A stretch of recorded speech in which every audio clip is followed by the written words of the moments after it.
another. And of course, there's only really one story in town today on most of the front pages. That is the saga of Gary Lineker and the BBC. Yasmin, the front page of the Mail, tell us what they're saying. Well, they're calling it a mutiny because a lot of co-presenters of Gary Lineker have said they won't appear either. Ian Wright and Alan Shearer are one of them. I don't know how you'd call this a mutiny, actually. It's very... I find this use of appallingly emotive language quite ironic when these sorts of papers have been attacking Gary Lineker for what actually was not what they said it was. He never said it was Nazi, compared what was happening to the boat people to Nazi Germany. He talked and he warned rightly about the language that is used by Suella Braverman and all of those in this government to describe groups of people we know nothing about. We don't know who they are. And that's a fair point. So I find it really ridiculous that the same people who are attacking Gary Lineker, and he expressed this in a private tweet, nothing to do with the programme. I think it's a big mistake that the BBC has made.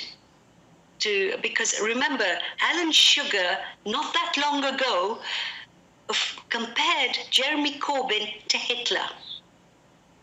Jeremy Clarkson said striking workers should be shot and carried on working at the BBC for 4 more years. So tell me, where is the equality and justice here?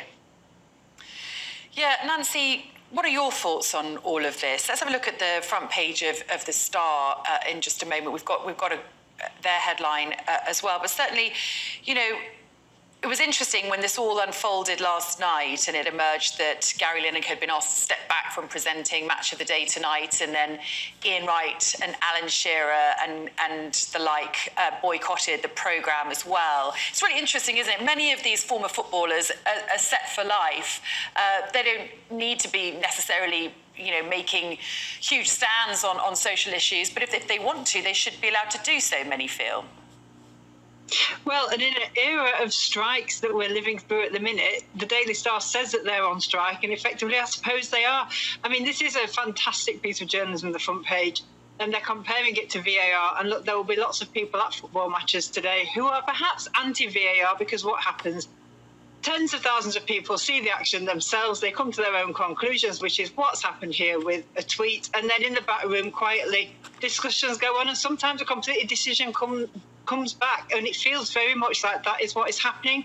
It's been taken out of context. People have made their own decision, and the BBC has gone completely the other way. It's all slightly ludicrous. Does anybody think we would watch Match of the Day and Gary Lineker's political views would impact his football analysis? No. Does anybody think that Gary Lineker's views are the views of the BBC?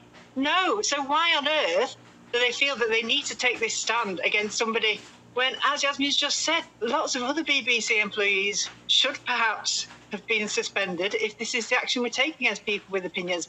It's due to the nature of the opinion, clearly, and I think it's really good that his colleagues have backed him up, no matter how rich and powerful they are, because he could have done this without the BBC. Gary Lineker was Gary Lineker. He wasn't made by the BBC. He brings a lot of fans to the BBC, and they're risking that now. Well, of course, there are others like William Hague, who backed the BBC's decision to remove Gary Lineker from Match of the Day tonight. Yasmin, some will say the BBC has its cornerstone is this principle of impartiality. Gary Lineker breached the guidelines, therefore he's broken the rules and he should be taken off air. What would you say to that? Well, I don't think William Hague has anybody to lecture on this, because impartiality should not mean, never should mean, or never should have meant either, what the government wants you to say, repeat and parrot. And that's what's wrong. After 13 years in government, we now have a kind of mentality of autocrats within the Conservative Party, elected autocrats. They cannot stand it. That anybody of any stature in public space opposes what they're doing or how they're explaining their policies, which was Gary Lineker's point. It's the language. Language is really important, especially when you're addressing helpless people.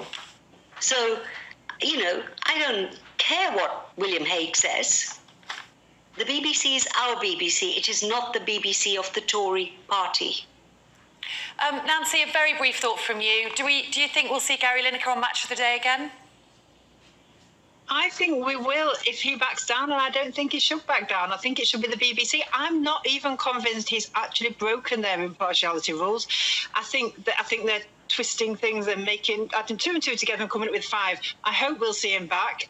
If he doesn't, I think the fans will go with him to wherever he goes because he'll get another job. And lastly, Yasmin, a final thought from you. Do you think we'll see Gary Lineker back on air on Match of the Day again? I think so. I hope so.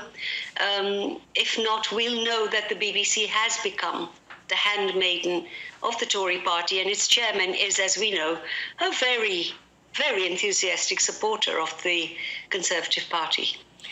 OK, Yasmin Alibhai-Brown, Nancy Fielder, it's been great to have you with us this morning. Thank you so much for joining us. Thank you. Thank you. Still to come on Sky News Breakfast, we'll have all the latest on that intensifying row between Gary Lineker and the BBC. More on that at the top of the hour. Stay with us.